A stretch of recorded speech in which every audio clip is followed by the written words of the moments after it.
read this important scripture for what is the problem with eavesdropping. Ecclesiastes chapter 7, verse 21, verse 22. Ecclesiastes 7, verse 21, verse 22. Do not pay attention to every word people say, or you may hear your servant cursing you. For you know in your heart that many times yourself have cursed others. Ecclesiastes chapter 7, verse 21, verse 22. Don't eavesdrop on the conversation of others. What if the gossip's about you, and you rather not hear it? You've done that a few times, haven't you? Said things behind someone's back you wouldn't say to his face.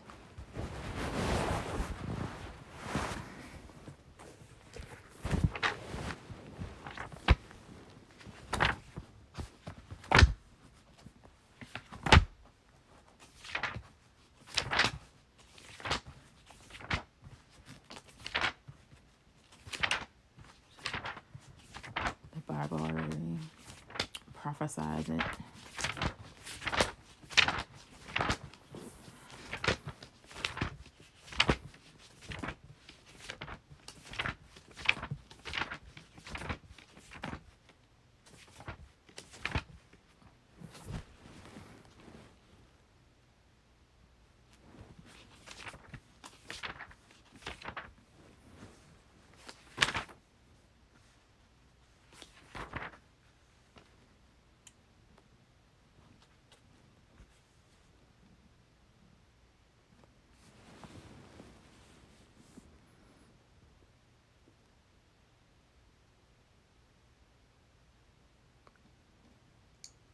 So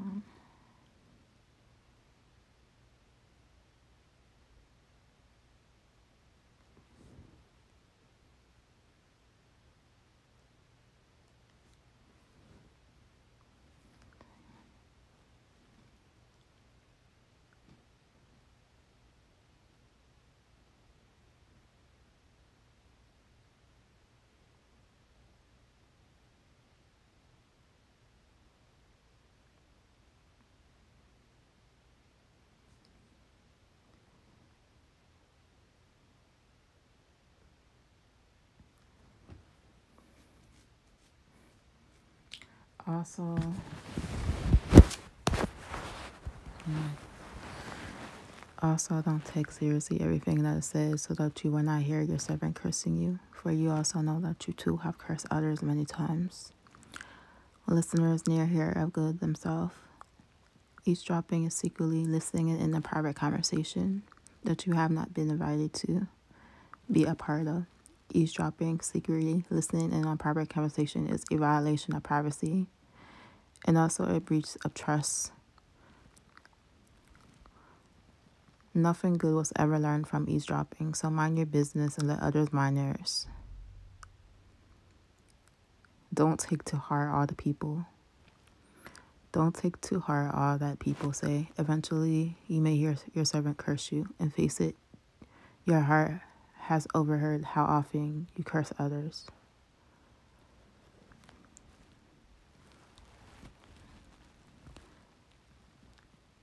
The teacher warns us not to fall into this trap of intentionally listening to conversations that are not meant for your ears. Doing so can lead to hurt feelings and big problems.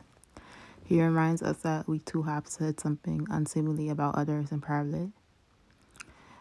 How would we know this? He has done the same thing himself, let off steam in the heat of the moment and said things that were not meant for someone in particular to hear. This in no way means that doing such things is good, but it happens.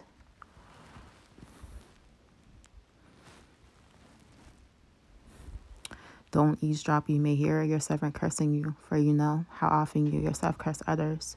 Often those that criticize others reveal what he himself lacks.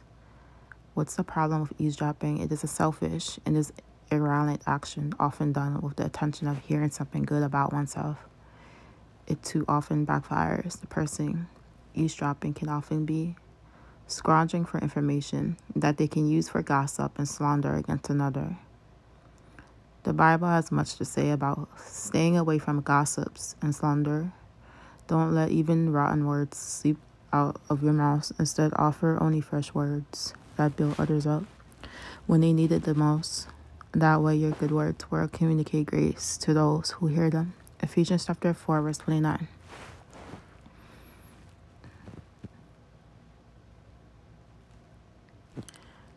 Take care with the things you say and don't lie or spread gossip or talk about improper things. Psalms chapter 34, verse 13. A gossip will reveal your secret, to avoid the company of people who talk openly and foolishly. Proverbs chapter 20:19.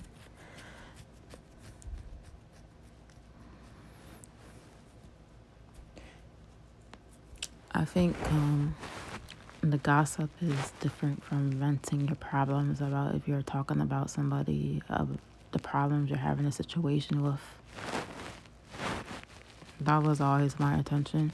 Solomon told us that nothing good will come from listening to gossip. And listening to gossip is like eating cheap candy. Do you really want junk like that in your belly? Whispered gossip is like a delicious first course. It is devoid with pleasure and penetrates deeply. Proverbs 18:8.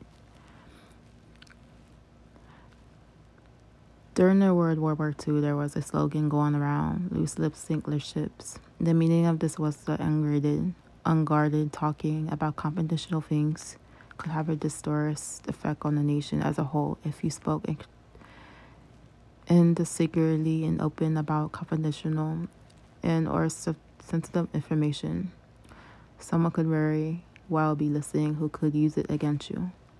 And Paul wrote to the church in Ephesus, warning them to be cautious of how they treated one another. Instead of giving into selfish attitude, they were to be kind and forgiving to one another. Paul wrote, "Let all the bitterness and wrath and anger, clamor and perpetuate animosity, resentment, strife, fault finding, and slander, and be put away from you, along with every kind of malice, all spitefulness, verbal abuse, rallying, and be kind and helpful to one another, tender-hearted, compassionate, understanding, forgiving, and one another readily and freely, just as God and Christ also forgave you." Ephesians chapter 4, verse 31-32. When we spy or eavesdrop due to selfish motives, we are crossing the line. Envy, jealousy, or desire for revenge may wrongly motivate us to eavesdrop or spy on someone. If our intent is to use the information gained to give ourselves an unfair advantage or to harm someone else, then eavesdropping is wrong. It is dishonest and unloving.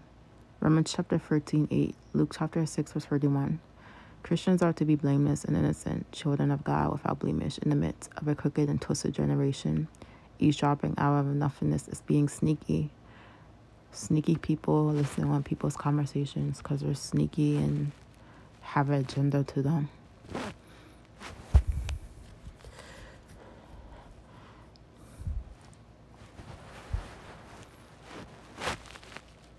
We often don't want to keep it to ourselves, so eavesdropping becomes the first step to gossiping.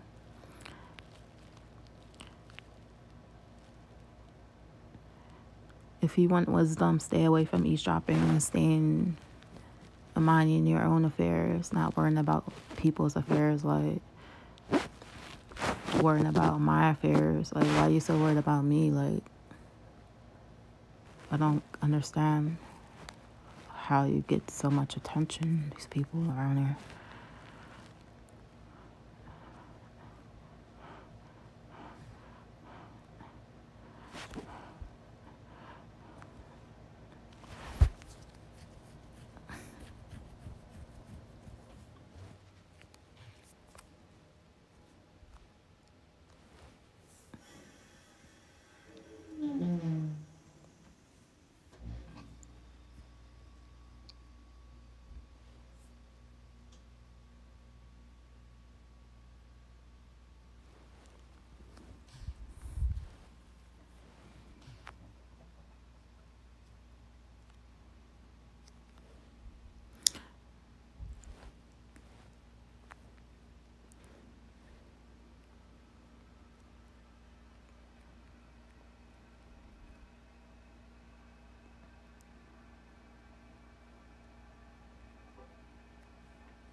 In California, enacted the Invasion of Privacy Act in order to protect this right. The legalization criminalized and authorizing privacy evasion by using electronic devices to eavesdrop on confidential conversations, press, and pinnacle.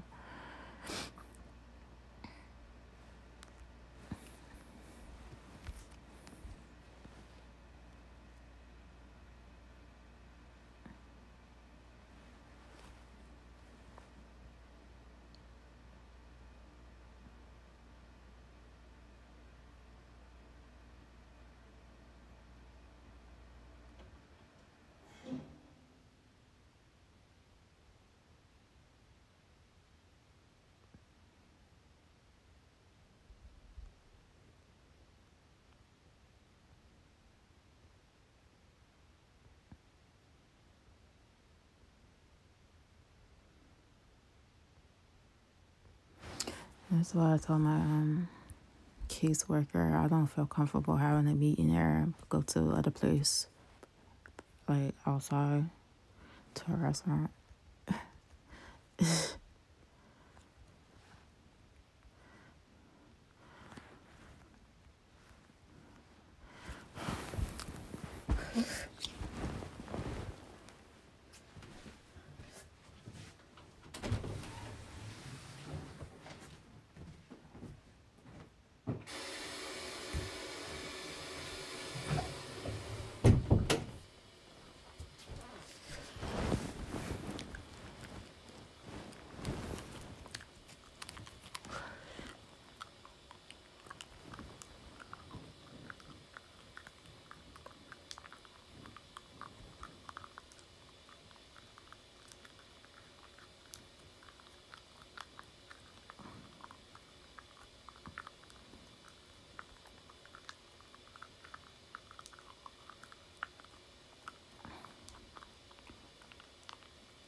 Abuse.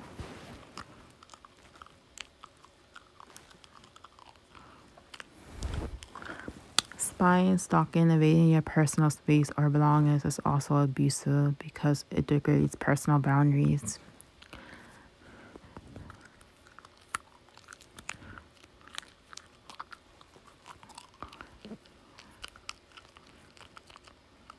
Verbal abuse is the most common form of emotional abuse, but it's often unrecognized because it may be suitable in the district.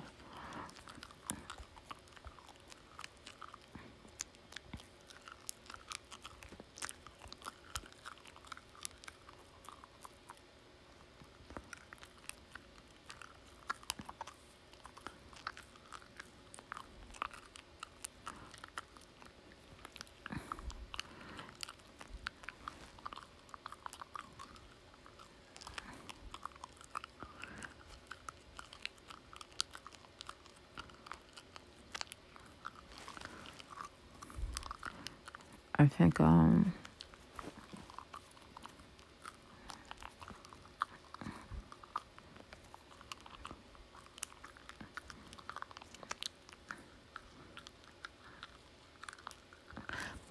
this is how I think the old neighbor, he like overheard things I was talking to in my place, and I think he like spread rumors about me over and people in the complex car.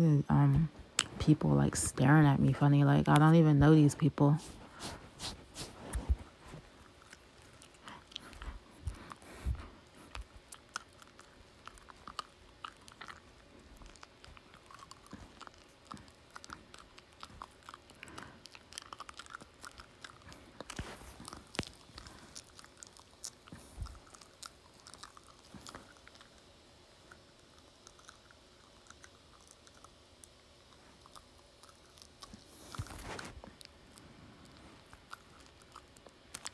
I don't talk to anybody up here. Like, I don't talk to none of the neighbors or socialize with anybody up here.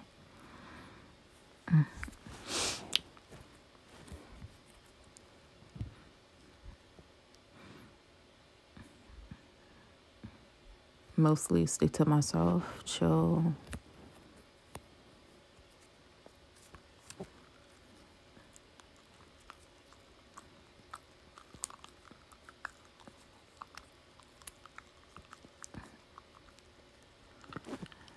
Not trying to cause drama or none of that stuff, like, or cause anybody drama. It's just the people, like, that you live by are some dramatic.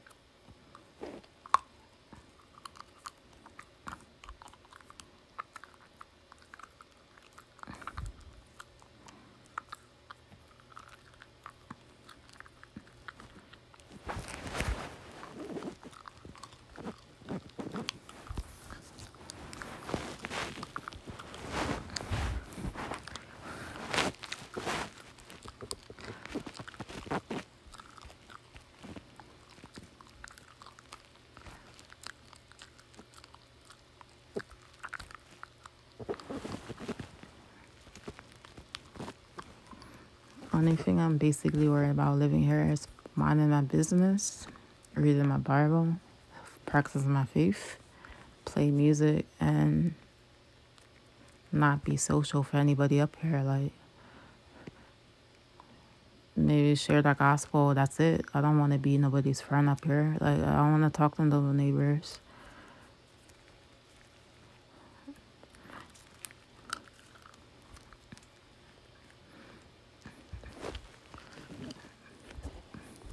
But you're always going to get that one messed up person that lives by you that's dramatic, hostile, like, likes drama, wants to cause problems for no reason.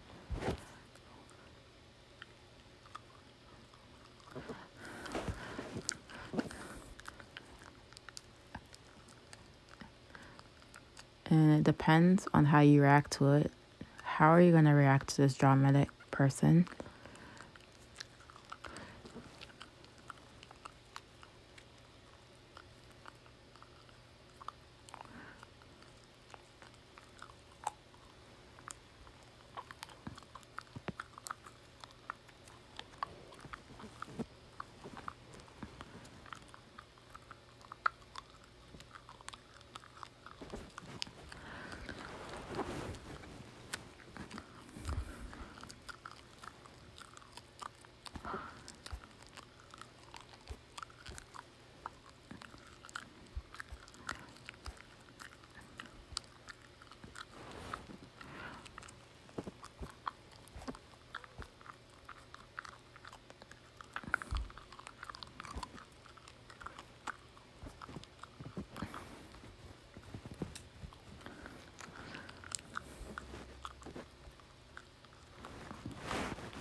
But I don't know why they got this thing about me. Like, I'm just a regular person.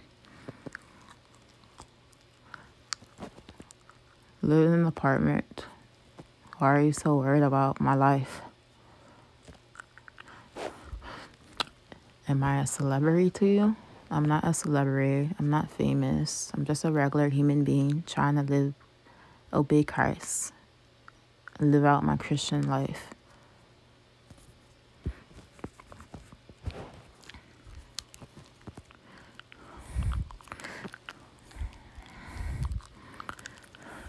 And nah, I don't think I'm better than anybody. So don't put that in my mind. Twisted view of me. You don't know me.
They make what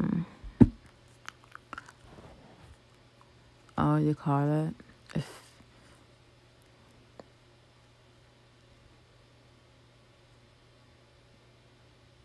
labels stereotype you, like stereotyping people when they don't even know you, like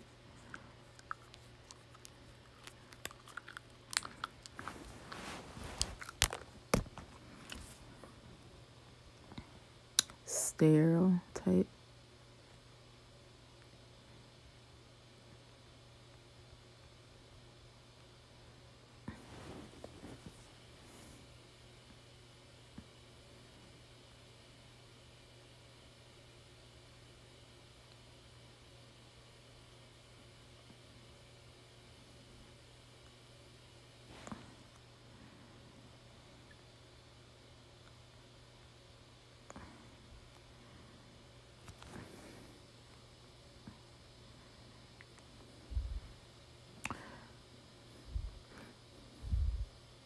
Maybe I stereotype sometimes.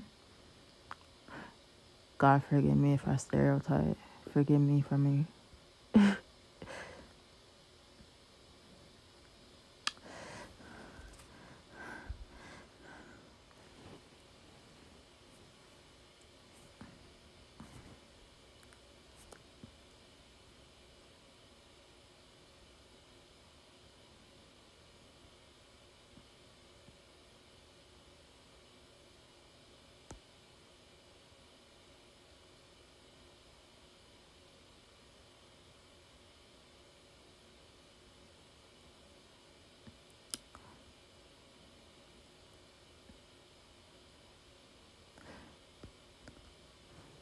I don't mean to stereotype nobody, like, but I just go off what I see people how they act, like, especially the old neighbors, like how they act toward me.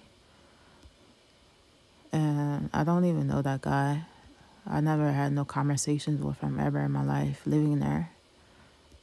I just stay to myself. I just mind my business. Like, you got some type of anger to me. Like, for what? What did I do to you? I don't understand. Other than play my music.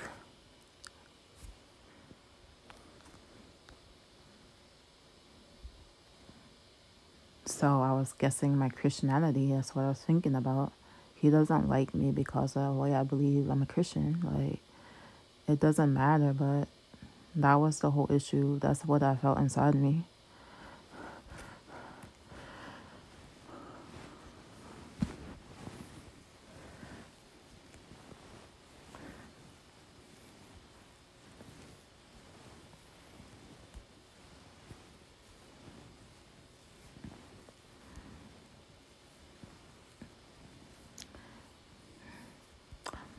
But he play his music too, like, real loud. He can't say he didn't. Like, people are so hypocritical. They want to talk about your bad things, but they don't talk about the bad things they do.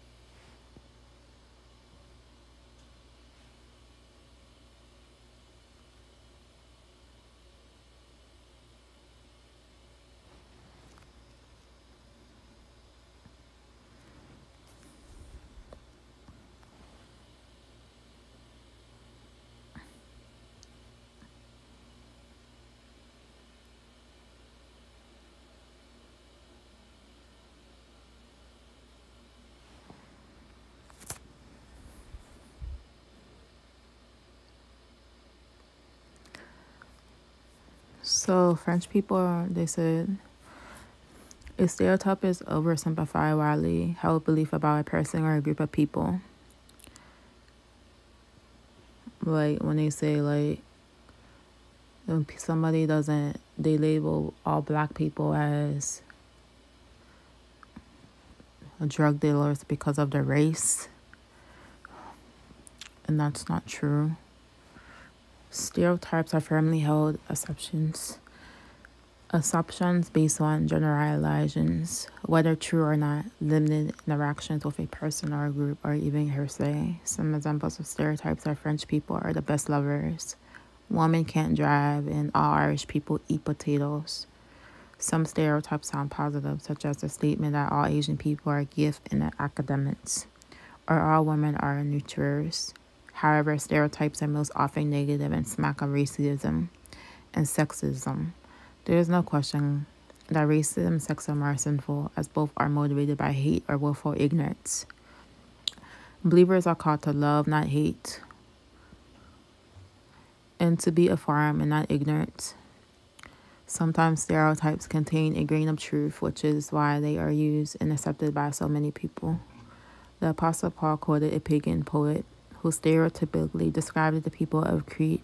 One of Crete's seven prophets has said it, Cretans are always liars, evil brutes, lazy gluttons.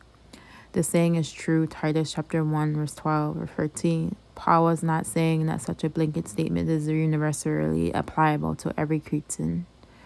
Only that Titus needed to be aware of the evil proclivities that existed within the culture where he ministered elsewhere.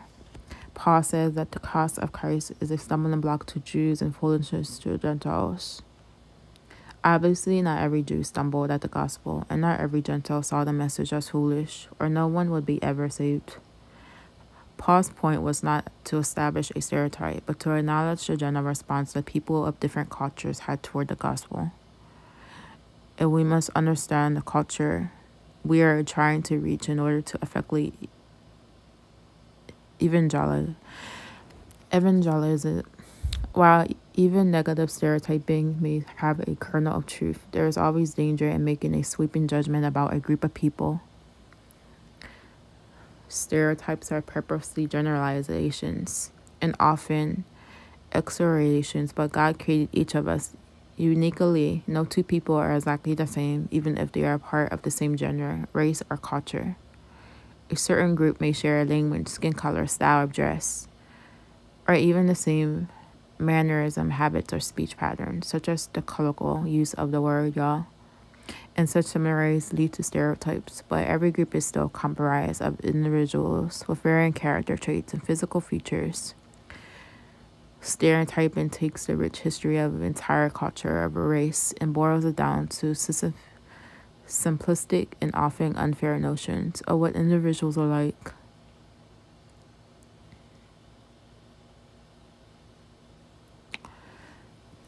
Believers should always take stereotypes with a grain of salt, and we must be aware of the proclivities, trends, and general characteristics of the people we minister. But we should also strive to people as individuals. When we hear a stereotype, we should recognize it as such and discern it. It is unfair it is fair or unfair, remembering that the Lord does not look at the things people look at. People like to look at the outward appearance, but the Lord looks at the heart. First Samuel chapter 16 verse 7. But the Lord said to Samuel, do not look on the thing's appearance or in the height of his stature, because I have rejected him. For the Lord sees not as man sees. Man looks on the outward appearance, but the Lord looks on the heart. As Christians, we are to become more like Christ, which means seeing others as he sees them and sharing his heart for them. As we walk in obedience to God, we'll be able to release our perceived or unfair notions of others and judge correctly.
How can you deal with a next door neighbor that acts hostile and aggressive towards me when they play loud? Yeah, whatever.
Oh yeah, and when he reported me to the landlord about my music, complained to me about my music, he up and did the same thing before he left, like trying to be all shady and smart. I think he's like so big and bad and all this type of stuff. Like, why do you doing the same thing that you complain about me doing? Like, do you think you're right too? But acting that way, it doesn't solve anything doing that. Just look at you as a fool. Like, you told me not to play my music loud, but you're doing it too. Like, trying to be smart and retaliate.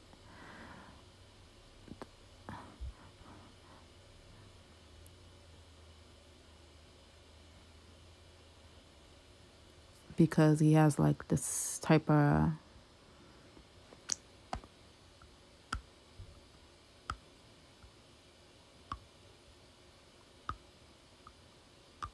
ignorant mindset I don't know what you call it.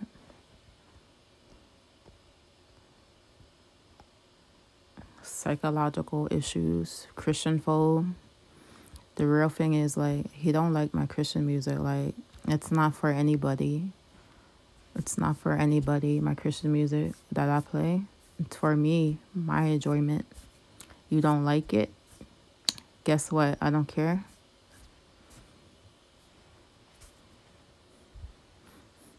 I don't care. Like, what am I supposed to care that you don't like my music?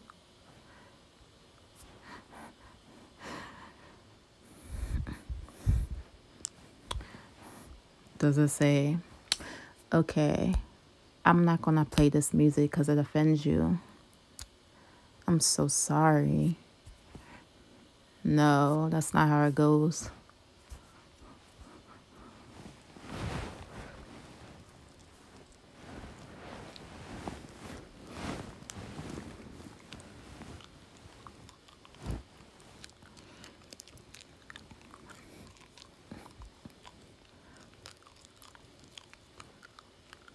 These people are so weird.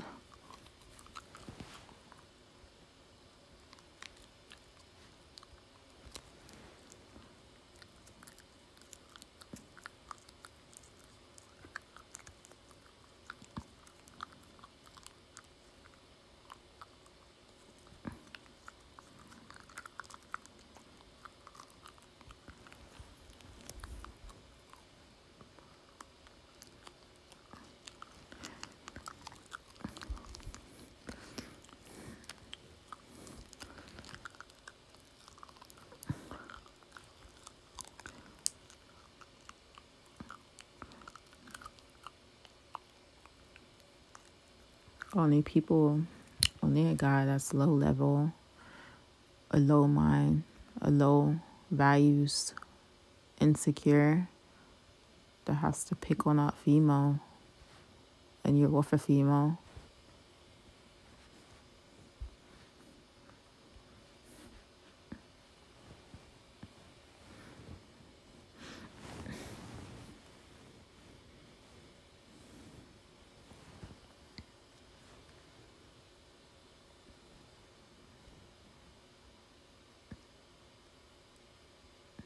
I don't think he would do such a things like that if a man lived here. Like, try to bully a man the same as you.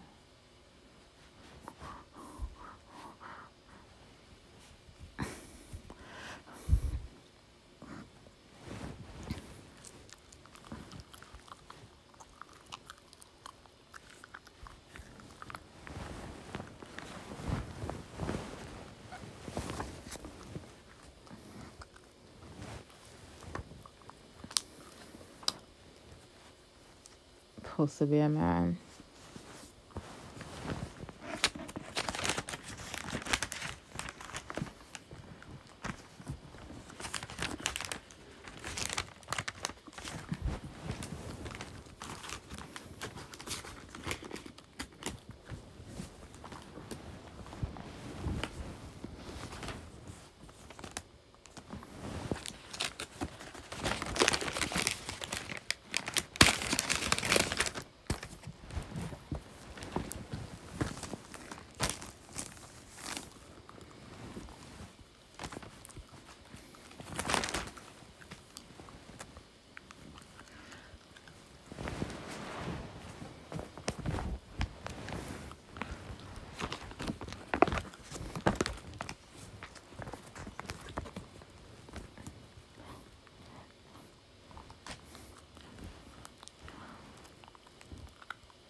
So I didn't leave.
Common sense about you.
So I have this disorder too.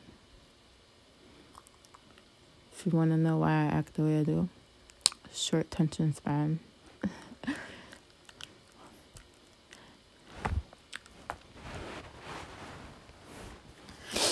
Your attention span is how long you can focus on something or spend on a task before you need a break or get distracted. Or everyone gets distracted from time to time. Those with short attention spans frequently have trouble focusing on tasks and conversations. And the main sign of a short attention span is having a hard time focusing on tasks. This can be frustrating since it may seem to others that you don't care about the task. But having trouble focusing or having a mind that wanders is not the same as being defiant or not caring. The signs of the short attention span also include making careless mistakes, trouble reading long texts. I get frustrated long, but I like to read it. Trouble reading long texts, seeming not to listen, leaving tasks partially done, a hard time managing time or keeping materials organized, forgetting activities or appointment. Sometimes a short attention span is a temporary response to extra stress or stimulation in your life, but if it lasts, it may be a sign of attention disorder or mental health condition. Depending on how short attention span shows up, it may be a sign of one of those conditions. ADHD, attention disorder hyperactivity activity disorder, ADHD may be the cause of your short attention span. If you feel restless and unregulated repeatedly when trying to focus on a task, some people with ADHD Also have hyperactivity, the need for a movement. If you go too long without moving, you have trouble focusing.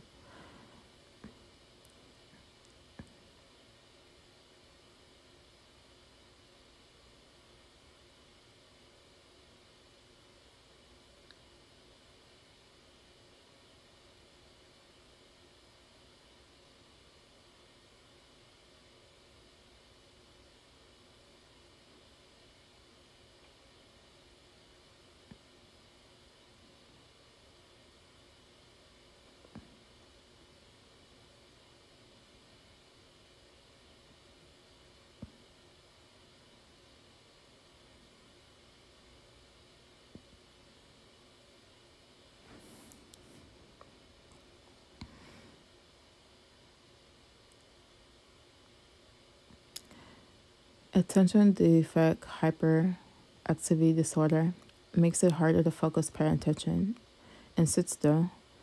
Most people who have ADHD are also very sensitive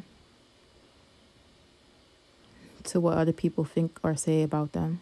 This is sometimes called rejection sensitive dysphoria or RSD, which is not a medical diagnosis but a way of describing certain symptoms associated with ADHD. Dysphoria comes from a Greek word that means hard to bear. People who have RSD don't handle rejection well. They get very upset if they think someone has shunned or criticized them, even if that's not the case.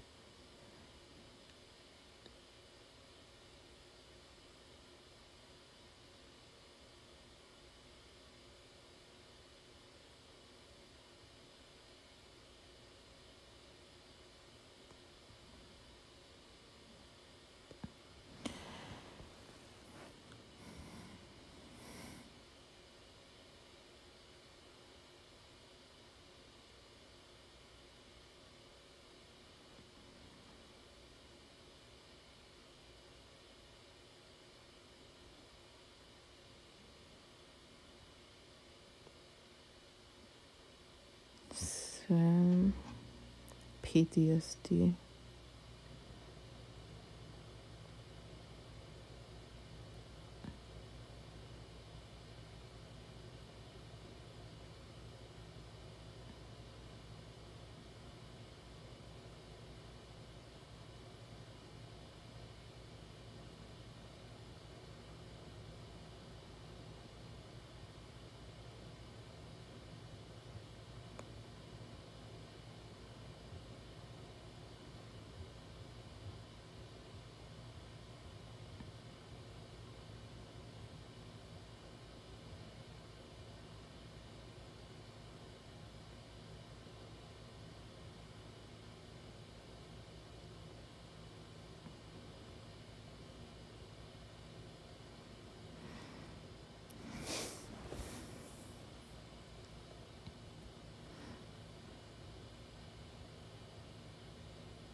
Women who double the risk of PTSD, that's because they're more likely to experience a sexual assault. And they also blame themselves for a traumatic event more than men do. Previous experience with trauma like childhood abuse like I've been through.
Experiencing sexual abuse in your childhood can have a wide range of effects on you in adulthood. Some adult survivors experience no or very few mental health problems, while others experience many and severe mental health problems. Sexual abuse is a kind of trauma, and the effects of trauma include a complex combination of factors. The amount of any kind of other trauma you may have experienced, your age when you experience abuse, and your relationship to persons who abuse you, how long the abuse lasts, and how people in your life have responded to your disclosure, whether you've been believed.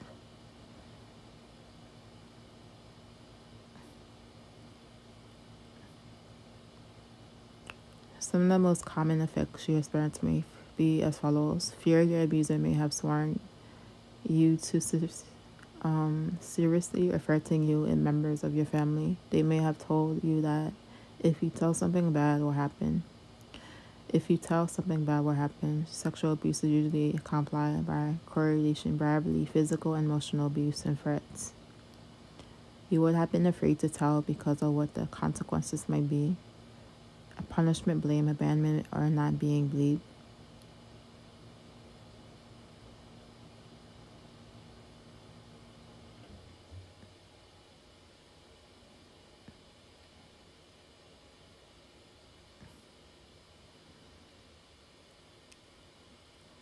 Psychological effects. Survivors of sexual abuse are 3 times more likely to develop psychological disorders in adulthood. Adults with a history of sexual abuse often present for treatment with secondary mental health issues, which can include the following: depression or feeling low, and post-traumatic stress, low self-esteem, eating disorders, drug addiction, alcohol use, dependency, and suicide attempts and self-harm, or self-mutilation. Anxiety, dissociative disorders, or episodes of disclosure or spitting out, personality disorders, and psychosis, and bipolar disorders. Adults with a history of abuse as a child, especially sexual abuse, are more likely than people with no history of abuse to become frequent users of GP, emergency, and medical care services.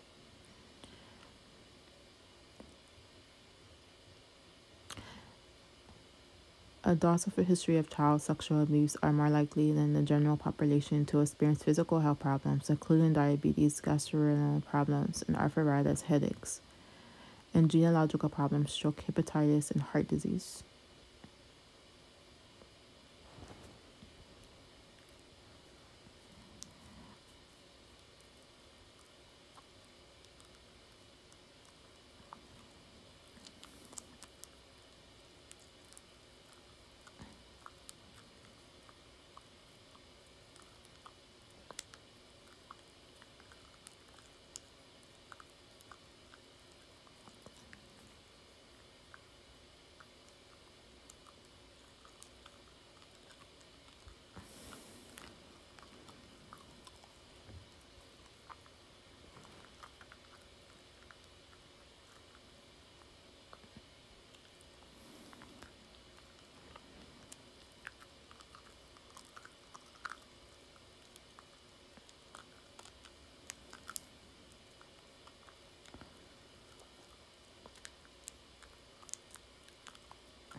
How should Christians view the Me Too movement?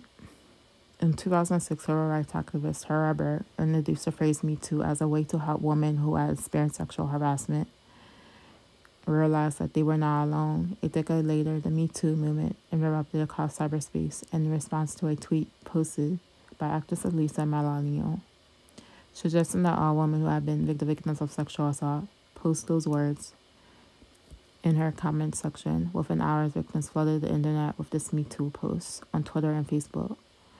The passionate responses were due in part to sexual abuse and harassment charges coming out of Hollywood. Both men and women stepped forward to accuse former bosses, producers, and others of sexual exploitation in the force. However, as many movements in our cultural climate, the Me Too movement was quickly swept into a political morass that assisted it include abortion rights, pay equally, the gay agenda, and a host of other hot-button issues. According to its founder, Tarana Book, the Me Too movement has lost its potentially weakened as it has been by the addiction of other women's rights issue and leeching its popularity. So while Christians can and should support any attempts to stop the increasing tide of sexual abuses, we should be careful about throwing full support behind any movement that is not Christ-centered. Instead, we should consider what a Christ-centered alternative would be.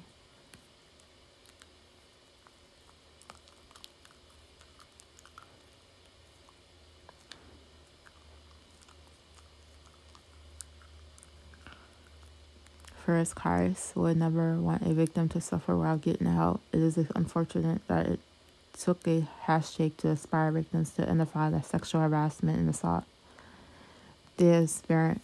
It is true that victims have not always been believed. Victims should not be hesitant to contact the police or the company's HR department as appropriate. Such as steps can be intimidating, or even frightened victims should be feel free to ask a friend to help them through the process. The church should help with this. Christianity, by its very nature, opposes any and every kind of abuses and exploitations.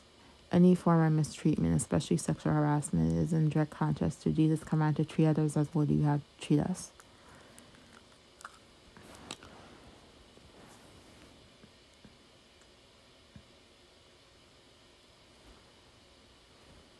Matthew chapter 7:12. Loving one's neighbor as oneself is a bedrock of the Christian faith, so anyone purporting to follow Christ must submit to those terms.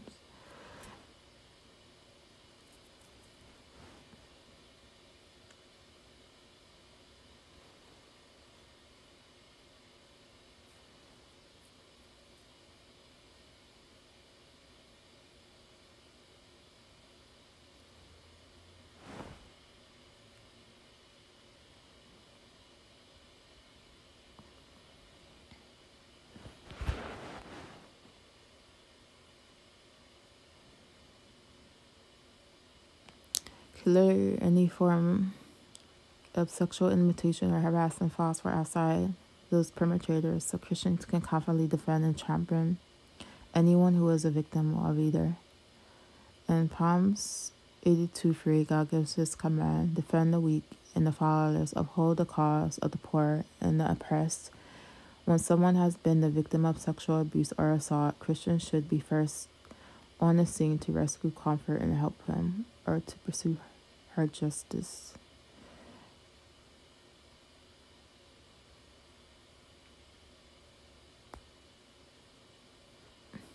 Our churches should be safe havens for victims, and it should be widely known that sexual overtures of any kind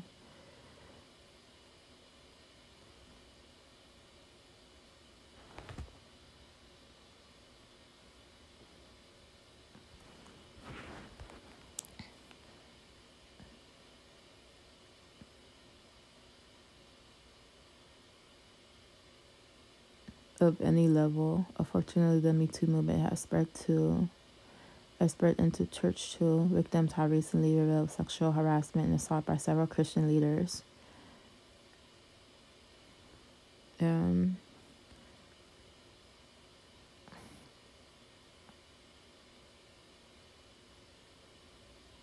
Some prominent and some unknown churches and denominations have found themselves guilty of denial, blaming victim and perpetrating abuse. Considering a large number of godly pastors and ministry leaders,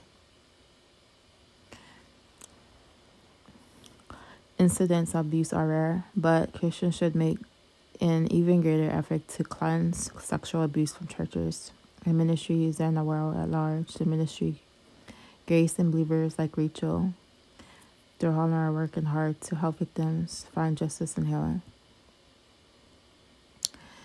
A handshake has no power to right wrongs or bring about justice. Instead of joining a movement that may offer 30 seconds of validation. The church needs to walk alongside those victims through the court process and see where justice is done.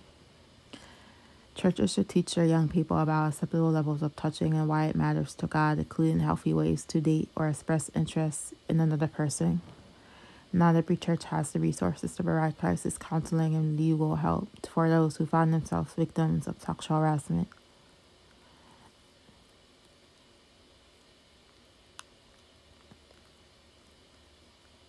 But they can provide information or organizations that do, and churches can hold their members to a godly standard of sexuality and behavior using church discipline. When the Pope wouldn't calling authorities when a crime had been committed. It is unfortunate that it took hashtags to empower victims to seek support and justice. We long for the day when the Me Too belongs only to the world. Because Christians prefer the hashtag, the church helped me. The church helped me.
Today is 20.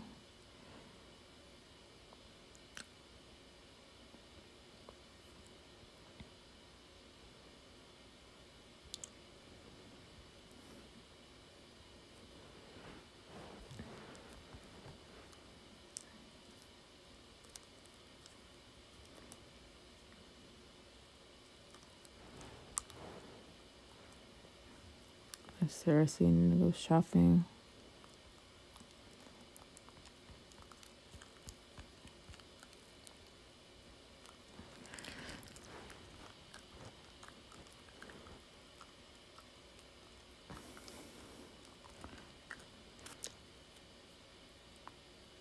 Grocery shopping.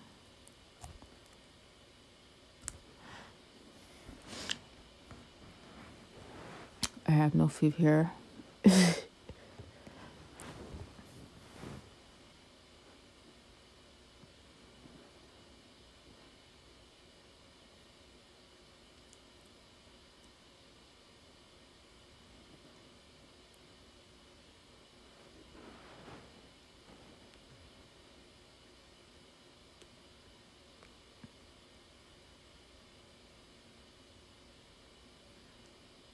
But yeah.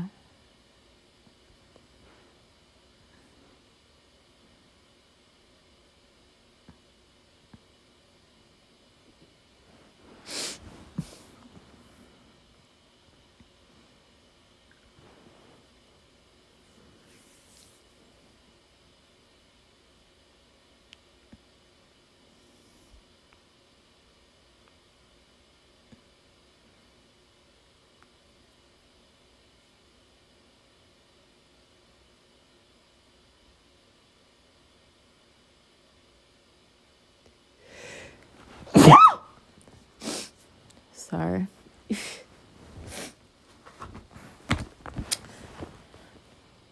I'm not sorry. I couldn't help it. But it was loud.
And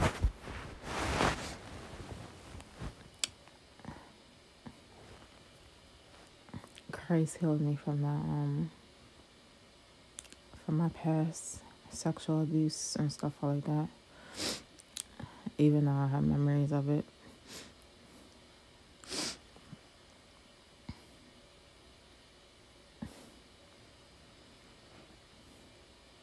If you need help with National Sexual Assault Hotline, 1-800-656-4673.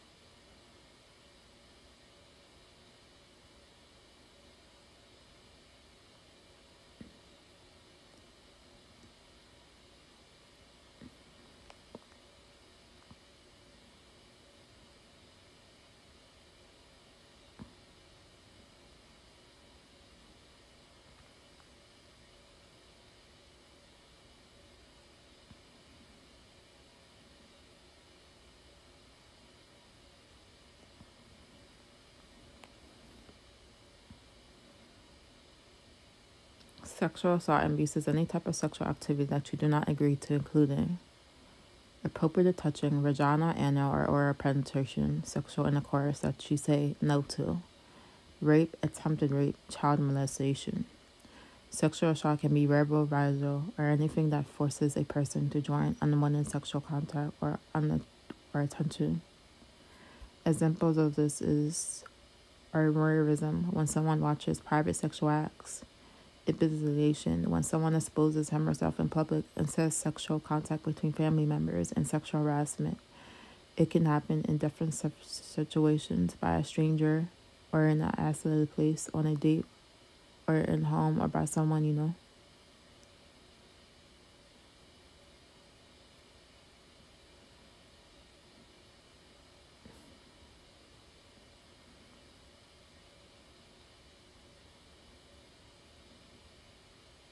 Rape is a common form of sexual assault. It is committed in many situations, on a date, by a friend or a acquaintance, or when you think you're alone. Educate yourself on date rape, drugs, and it can be slipped into a drink when a victim is not looking. Never leave your drink unattended, no matter where you are.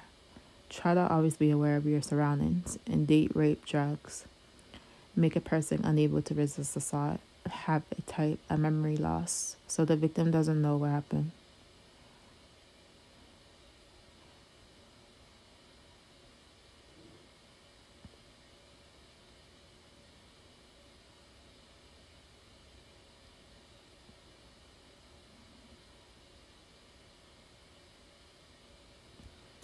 Violence against women by anyone is always wrong, whether the abuser is someone you date,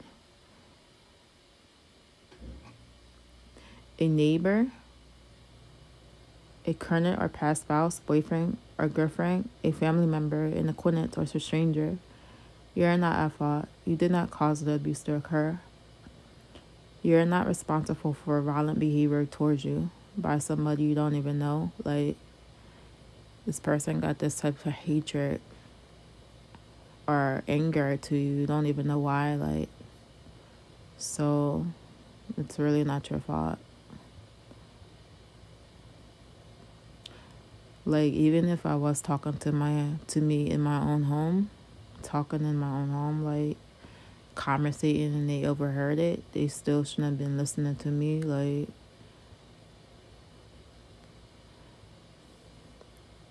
and that's why I wrote this person's name down and researched him, because he's like shady and grimy, and you need to have people's name in case you have to do something deeper, report him to, like, because you never know what they're up to.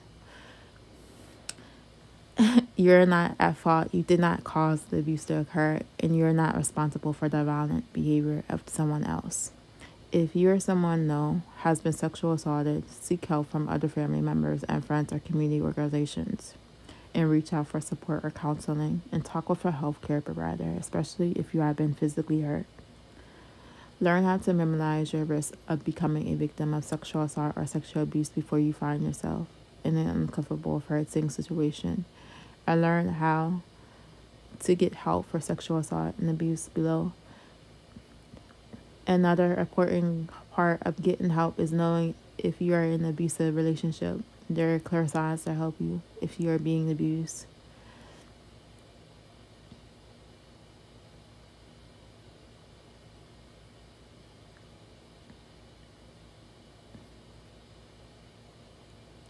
Take steps right away if you've been sexually assaulted. Get away from the attacker to a safe place as fast as you can. Then call 911 or the police. Call a friend or family member you trust. You also call a crisis center or a hotline to talk with a counselor. One hotline is National Sexual Assault Hotline at 1-800-800-657. No, 800-656-HOPE 4673. Feelings of shame, guilt, fear, and shock are normal. It's important to get counseling from a trusted professional. And do not wash the comb or clean any part of your body. Do not change clothes if possible so the hospital staff can collect evidence. And do not touch or change anything at the scene of the assault. Go to the nearest hospital emergency room as soon as possible. You need to be examined, treated, or for any injuries and screened for possible sexual transmitted diseases, STDs, or pregnancy. The doctor will collect evidence using a rape kit for fibers, hair, saliva, semen, or clothing that the attacker may have left behind. You or the hospital staff can pull the police from the emergency room to file a report. Ask the hospital staff about possible support groups you can attend right away. You can help someone who is abused or who has been assaulted by listening and offering comfort. Go with him or her to the police, the hospital, or to counseling. And reinforce the message that that she or he is not at fault, and that it is natural to feel angry and ashamed. If you're a victim of violence at the hands of someone you know or love, or you are recovering from an assault by a stranger, you're not alone. Get immediate, get support, help.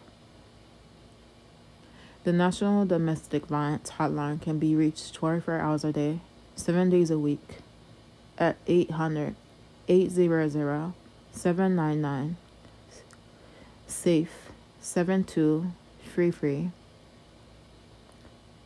Spanish speakers are available. When you call, you will first hear a recording and may have a toll. Hotline staff offer crisis intervention and refers, if requested, to connect women to shelters and can send out written information.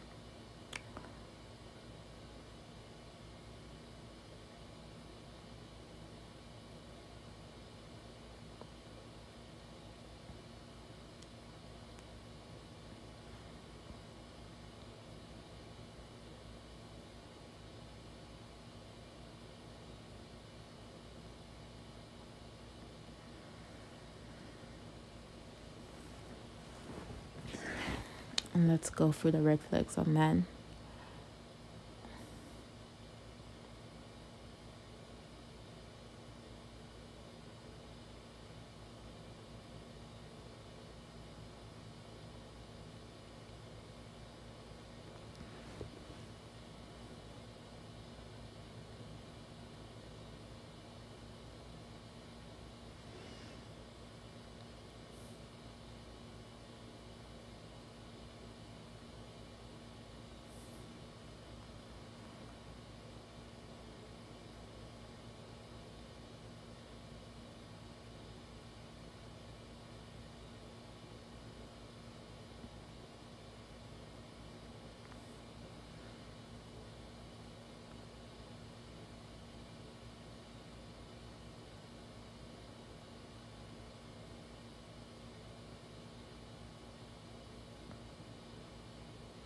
How does he treat other women?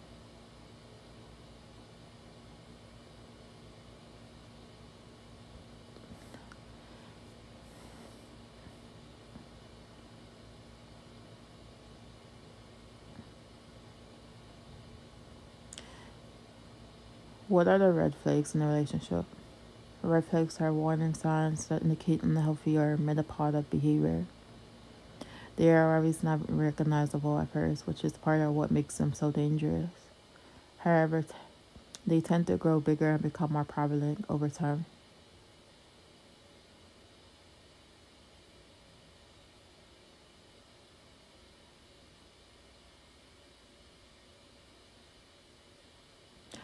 Overly controlled behavior. Over controlled behavior is a common red flag. People that try to control your movements, decisions, or beliefs are more concerned about what they want than what is best for you.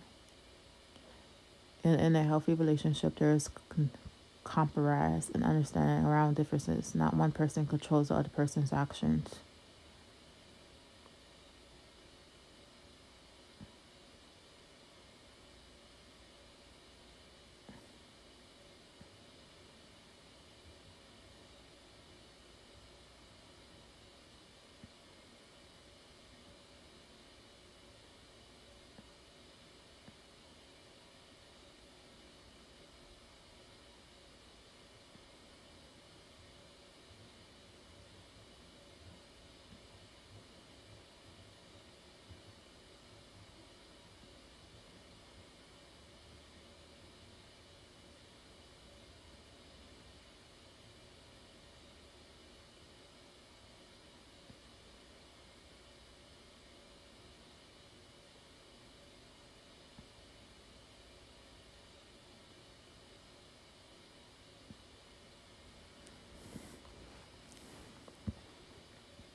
He does not respect you. It's no secret that respect is one of the cornerstones in relationships. It means that you value and appreciate your partner as a person. If a man does not respect you, there is a high chance that the relationship will turn toxic.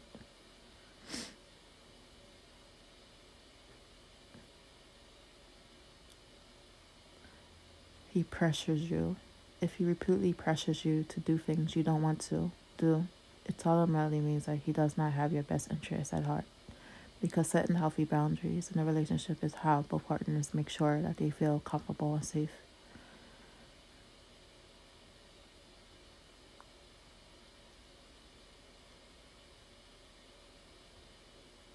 He is so far of pride. There's a number of scriptures that talk about the consequences of pride. Isaiah chapter 2:12, James chapter 4:6, Proverbs 16:18, just to name a few. It is a character trait that God condemns and will judge harshly. Therefore, if a man is prideful and believes in his own strength more than in God's, it is a big red flag in Christian relationships.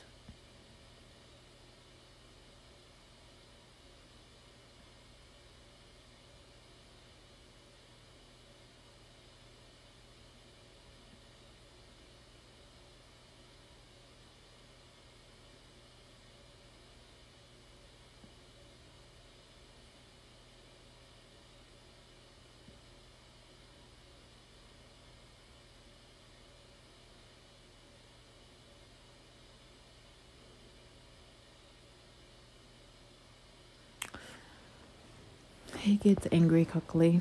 Having a hot temper shows that a man has no self-control and is led by his emotions. However, in a relationship, both partners should be patient and kind when dealing with each other. So if he gets angry quickly, it might be a sign that your relationship will suffer from it in the future. He has no patience. As mentioned before, patience is a key component in every relationship. If your partner is not patient, the likelihood that you will make it long term is very slim. He does not honor his parents, or how does he treat his parents? Even though family dynamics can be complicated at times, but the relationship he has with his parents shows you how he deals with authority. Pay close attention to a man that repeatedly speaks bad about his mother and father and fails to honor them, at least for giving him life.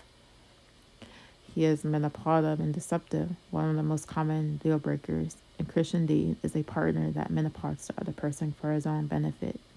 If a man uses manipulation or deceit to gain control over you, it means he is using you for his own benefit.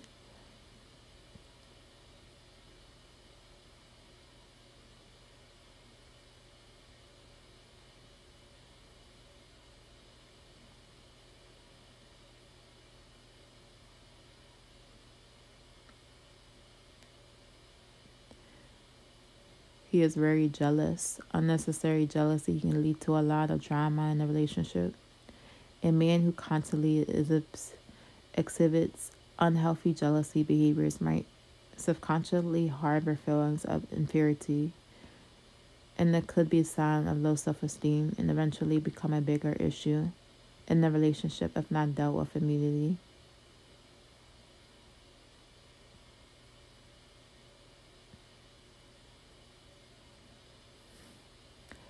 He is secretive. Being private is good. Being secretive, not so much. Honesty is very important to the health of a relationship.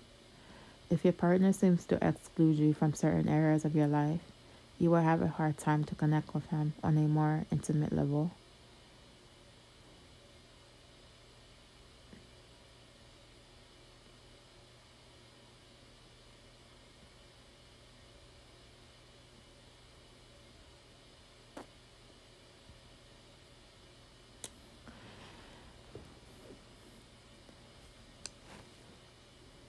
He does not compromise. For a relationship to work out, compromise is a non-negotiable part of love.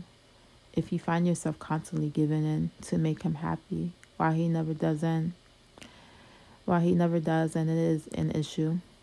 If you desire to have a successful relationship, both partners need to be willing to compromise in order for both of you to feel valued and appreciated.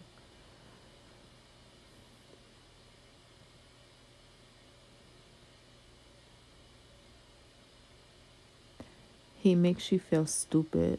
The point is a big red flag in men because it's a sign of toxicity. If your boyfriend puts you down, ridicules your thoughts or opinions, and makes you feel stupid, he is not treating you with respect and love. If you feel unsure and insecure because of your partner, it's a big deal breaker.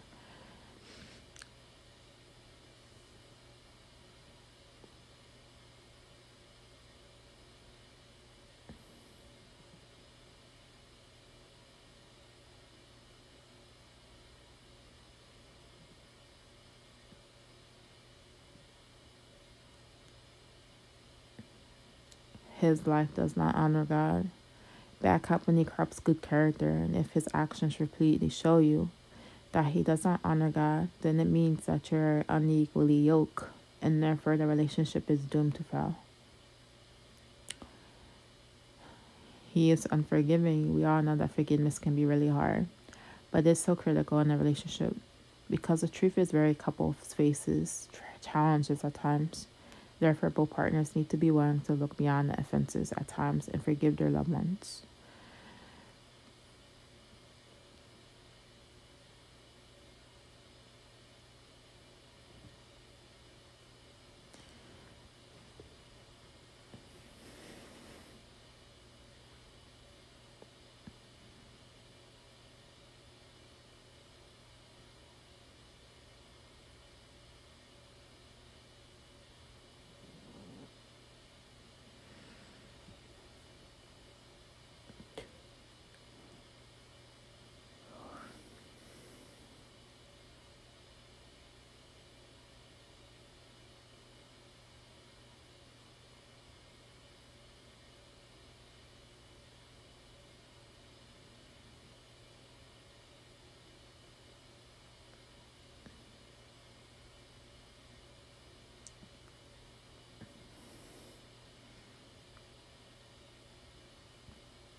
So dating unbelievers is no.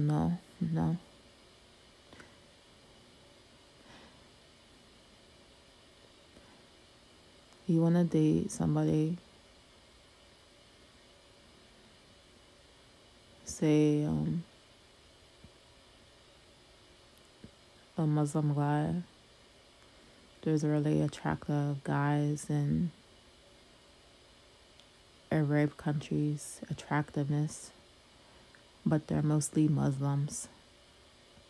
You can't date a Muslim and you're a Christian because you're two going opposite directions of your beliefs, and there will be a hassle, like, because your belief says this and this and that, and then his belief says this, which is untrue and perverts the Bible, perverts God, Jesus.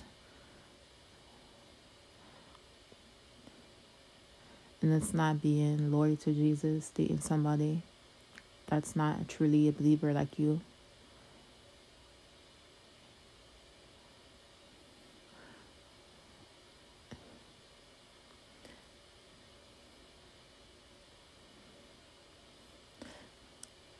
No, a Christian should not date, marry an unbeliever. Do not be bound together with unbelievers for partnership. Have righteousness and lawlessness, or what fellowship has light with darkness, or what harmony with Christ with Bela, or what has a believer in common with an unbeliever. 2 Corinthians chapter 6, verse 14, 15. Unfortunately, some Christians hope that they convert that person he or she is dating or marrying, and they often think that their spirituality is strong enough so that they can witness or motivate the other person to convert through their patience and love.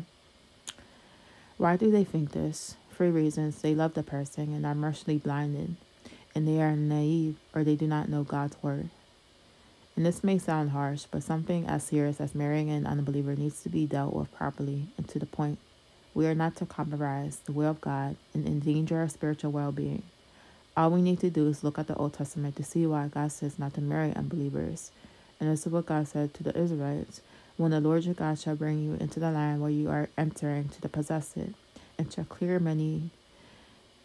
away many nations before you, the Hittites and the Gershonites and the Amorites and the Canaanites and the Perizzites and the Hivites and the Jezreelites, 7 nations greater and stronger than you. 2. And when the Lord your God shall deliver them before you, and you shall defeat them, then you shall utterly destroy them. You shall make no covenant with them, and show no favor to them. Furthermore, you shall not intermarry with them. You shall not give your daughters to their sons, nor shall you take their daughters for your sons, for they will turn your sons away from following me to serve their other gods, their false gods. Deuteronomy chapter 7, verse 1, verse 4. The reason not to marry an unbeliever is that he or she can influence you away from the Lord Jesus. Don't be so naive to think that you will never fall. It happens all the time. If you marry an unbeliever and have children, how will it affect your spirituality to have the parents divided over spiritual things? It is a help or a hindrance to spiritual health. To their spiritual health, obviously, it is a hindrance. And unfortunately, too many people do not take into account the extremely serious situation of children and their eternal destiny. Yet because of love and because they listen to their hearts over the word of God, many people marry unbelievers anyway and often suffer dire consequences. If you are already married to an unbeliever, then you need to love him or her as you can set a good example of being a Christian and pray for your spouse's salvation. You cannot leave your spouse unless there is a physical abuse, adultery, or if you're abandoned. You need to stick it out and seek the Lord.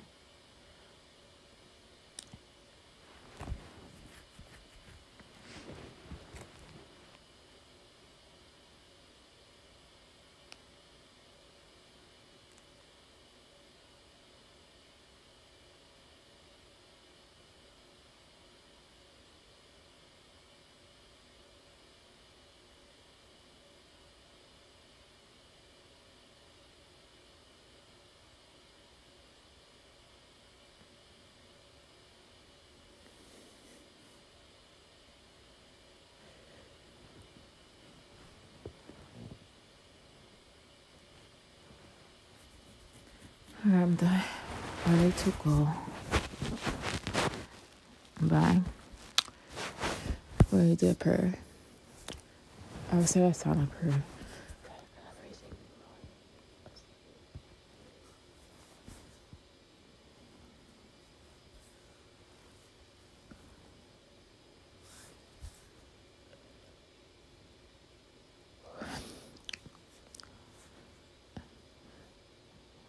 Father God, protect me from my enemies and protect my privacy and protect my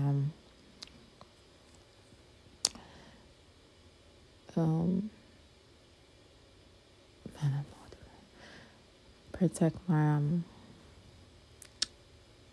home and give me wisdom daily, and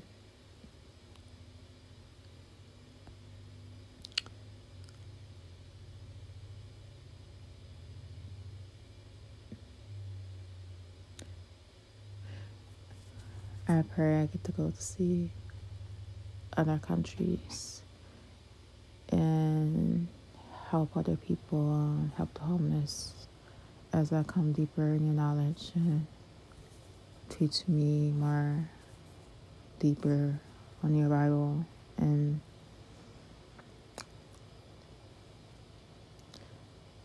not care what goes on around me. Really give me wisdom, bold as a lion, and help my anxiety. Amen.